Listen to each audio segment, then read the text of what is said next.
Salut à toutes et à tous, c'est Moïdra. Aujourd'hui, je vais commencer ma vidéo numéro 2 sur le sujet des mathématiques. La vidéo numéro 1, c'était quand je parlais de la pénurie des profs, donc je vous invite à la voir. Alors l'idée là, c'est que je vais faire un exo, donc je vous invite à réfléchir avec moi. Si vous voulez, vous pouvez mettre pause pour essayer de le résoudre vous-même et de regarder la suite de la vidéo. Alors là, l'idée, comme j'ai dit, l'idée c'est que des fois je vais faire des vidéos plus sur des cours, par exemple parler peut-être des intégrales, des dérivées, du calcul intégral, des séries entières, des séries infinies, de géométrie. Mais j'aime bien faire des petits exos comme ça parce que ça permet de ne pas forcément être trop formel, même si j'essaye de l'être au moins pour les notions, mais que des gens puissent regarder la vidéo en se disant ah ben le problème j'arrive un peu à comprendre, mais je voudrais avoir la méthode comment réfléchir.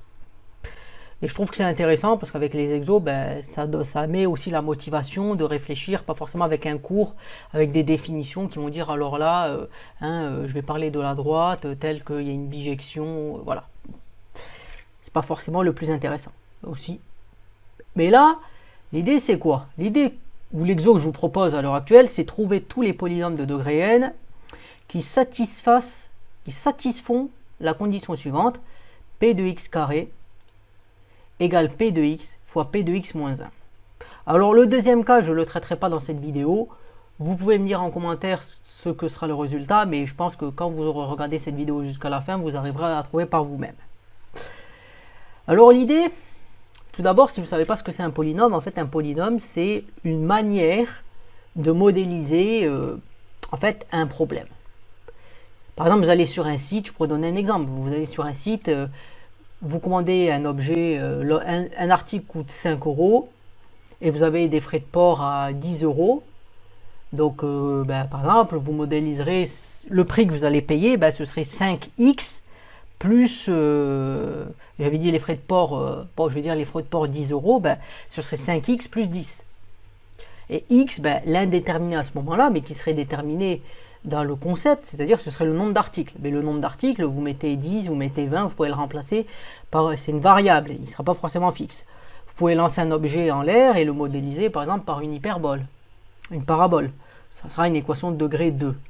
Donc c'est une manière de modéliser ce qu'on a un problème, que ce soit en physique, en électricité. Par exemple, si vous avez des résistances, vous pouvez, si vous les mettez en parallèle ou que vous voulez avoir une valeur précise, vous pouvez essayer de modéliser ça par une indéterminée, donc par un polynôme p de x égale quelque chose que la physique ou la mathématique ou l'économie vous donnera à résoudre. Alors quand on parle de degré d'un polynôme, on parle en fait du nombre de solutions qu'il a. Par exemple, quand on parle de solution, c'est p de x égale 0. Parce que en fait, p de x égale 0, ça permet en fait de factoriser le polynôme. Ça permet de factoriser ce polynôme. Par exemple, si vous avez par exemple, je peux donner un exemple, par exemple en automatique, quand il faut décomposer un élément simple, il faut trouver les racines pour pouvoir décomposer un élément simple polynôme. Et donc ça nécessite de trouver les solutions de ce polynôme, tel que p de x égale 0. Alors, par exemple, dans le cas que j'avais pris des frais de port 5x plus 10 égale 0, x égale moins 2, et il n'y a qu'une solution. Donc c'est un polynôme de degré 1. Quand vous avez une parabole de degré 2, vous avez deux solutions. Après, c'est une solution qu'elle soit réelle ou complexe, il faut avoir aucune solution réelle, mais vous en avez deux au moins dans le corps des complexes. Et par exemple, p de x égale 3, vous n'aurez aucune solution, puisque vous pouvez mettre la valeur de x que vous voulez, si ça fait tout le temps 3, ça ne fera jamais 0, ce qui est logique. Et p de x égale 0, c'est un polynôme qui a une infinité de solutions, puisque si vous mettez p de 1 milliard et que c'est égal à 0, p de 2 milliards c'est égal à 0, ou p de 7, ça fera 0. Donc il y a une infinité de solutions, mais c'est un polynôme de degré moins infini pour garder une certaine croissance dans le nombre d'indéterminés qu'il y a, puisque le degré représente finalement le plus haut degré du polynôme. Donc l'idée c'est la suivante, c'est que un polynôme de degré n, ça a au maximum n solutions dans le corps des complexes. Donc on va essayer de résoudre ce problème ici. P de x, après ce long aparté, p de x carré égale p de x fois p de x moins 1. Alors tout d'abord, si a est racine du polynôme de x, alors je vous dis que p de a égale 0 par la définition que je vous ai donnée précédemment. Alors l'idée c'est quoi?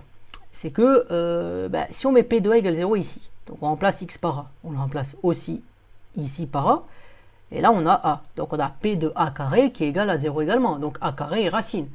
Mais si a carré est racine, je le remplace ici. Et ici j'ai a puissance 4. Et si je fais ainsi de suite, j'ai a puissance 8, a puissance 16, a puissance 32, a puissance 64, a puissance 128, a puissance 65 536. Bon, ça fait que j'ai une infinité de solutions. Alors, donc si on réfléchit comme ça, on se dit, donc on a p de a carré égale 0. Mais on a également a plus 1 qui est racine en fait. Parce que si on met a plus 1 moins 1 dans là, a plus 1 moins 1 fera p de a. Donc, a plus 1 est également racine. Ce qui signifie que x égale a puissance 2p ou x égale a plus 1 le tout puissance 2p sont solutions. Mais qu'est-ce que je vous dis? Je vous ai dit qu'un polynôme de degré n possédait n racines au maximum. Et là, je vous dis que si vous avez a qui est solution, vous avez a carré, vous avez a puissance 4, vous avez a puissance 8, vous avez a puissance 16. Donc potentiellement une infinité de solutions. Ce qui a l'air contradictoire au premier abord. Mais en fait, c'est pas tellement contradictoire dans ce point de vue-là. Pourquoi? Parce que ce qu'il faut arriver à mettre comme condition, c'est que le a en module, en tout cas, mais ça je reviendrai après, est égal à a puissance 2p. Donc si on développe tout ça, qu'est-ce qu'on a? On passe au logarithme. Donc je vous dis que soit vous avez ln de a égale moins l'infini en module, ou ln de a égale 0. Ce qui donne quoi? Si vous avez égal à l'infini, c'est-à-dire que a égale l'infini, donc bon, c'est pas forcément cohérent. Si ln de a égale moins l'infini, alors a égale 0. Et si ln de a égale 0, ça signifie que a égale 1. Alors là, si on reprend ici, 0 égale 0 fois 0. Donc 0 est une solution triviale. 1 égale 1 fois 1. Donc 1 est une solution triviale. Ok, mais j'ai dit tous les polynômes de degré n, sinon ce serait trop facile. 1 et 0, et voilà. Si je vous avais dit, trouvez-moi au moins un polynôme de degré n, bon, vous me disiez 0, et voilà. C'est tout, c'est réglé. Vous me donnez 1. Mais là, ce qui se passe, c'est quoi? C'est comme j'ai dit, on a a égale 0 ou a égale 1.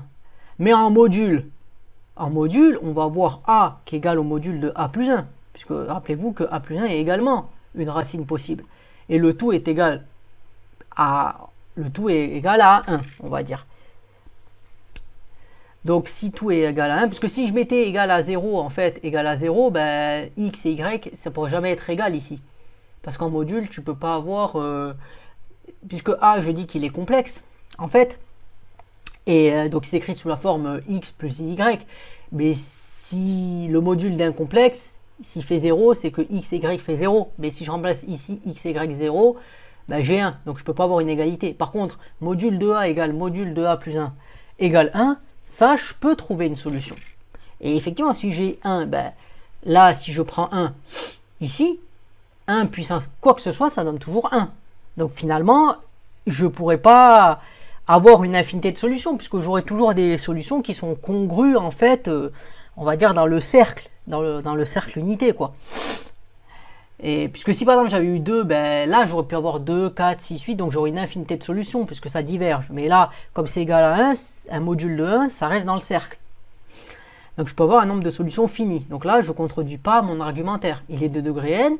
Comme là c'est 1, ça va être contenu dans le cercle unité. C'est inclus dans le cercle unité. Plutôt sur même on va dire sur le périmètre du cercle unité même. Il n'est pas dans le disque, quoi. Alors ici, on va regarder un peu plus ici. Qu'est-ce que j'écris? J'écris que, voilà, j'ai écrit manuscrit. Alors, le module de A, est égal au module de A plus 1. J'ai dit que A, il s'écrivait sous la forme x plus y, et que le module de A faisait 1. Donc si on prend cet argument, cette démonstration, un module, alors là j'ai élevé au carré, hein, puisque bah, le module, si vous voulez, c'est la distance en fait, puisque bah, si vous ne connaissez pas les complexes, en fait, un point x plus y, vous pouvez le placer dans le repère abscisse ordonnée. Et la longueur, bah, c'est Pythagore, quoi, racine de x carré plus y carré. Donc j'élève tout au carré puisque c'est positif. Donc à ce moment-là, bah, le 1 il est dans le x, puisque le x en fait représente la partie qui est sur les abscisses, donc la partie réelle. Et le y représente finalement une partie qui est dans les imaginaires. Donc si on regarde comme ça, ben, on a cette égalité, je développe tout ça, donc je supprime les termes qui sont communs des deux côtés, et j'obtiens, qu'est-ce que j'obtiens? J'obtiens le fait que eh bien, gx égale moins 1,5. Et j'ai la deuxième équation qui me dit que le module de a doit être égal à 1. Donc après calcul, on trouve que y égale à plus ou moins racine de 3 sur 2. Donc a, en fait, il est égal à moins 1,5 plus ou moins i racine de 3 sur 2. Alors, ce nombre-là, en fait, mathématiquement, c'est le nombre, on l'appelle j.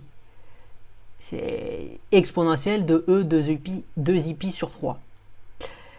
Donc là, en fait, ce que je dis, c'est que ben, celui-là, c'est j, celui-là, c'est j bar. En fait, c'est le complexe conjugué, c'est-à-dire que ben, on voit qu'il y a la même partie réelle. C'est ça, en fait. Quand on dit qu'on a le complexe conjugué d'un nombre, c'est que sa partie réelle est identique et que sa partie réelle, c'est l'opposé de celle... c'est l'opposé du nombre qu'on a pris. Donc là, il y a des relations. Hein. Donc on voit que si on fait la somme des deux, ben, on a moins 1. Et si on fait le produit, eh bien on se retrouve en fait avec 1. Voilà, là j'ai un peu dézoomé, comme ça on voit le 1. Donc après, je mets les formules générales en disant que plus généralement, en fait, si on fait la somme d'un complexe et de son complexe conjugué, on a deux fois la partie réelle, ce qu'on voit ici. Hein. La partie réelle, c'est moins 1,5 et deux fois la partie réelle, ben, c'est moins 1.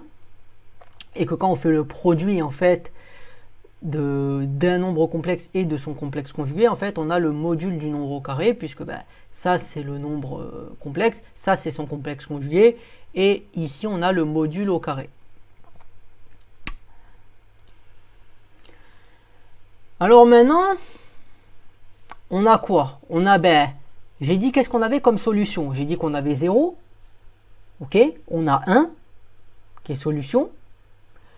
On a j, qui est solution, du coup.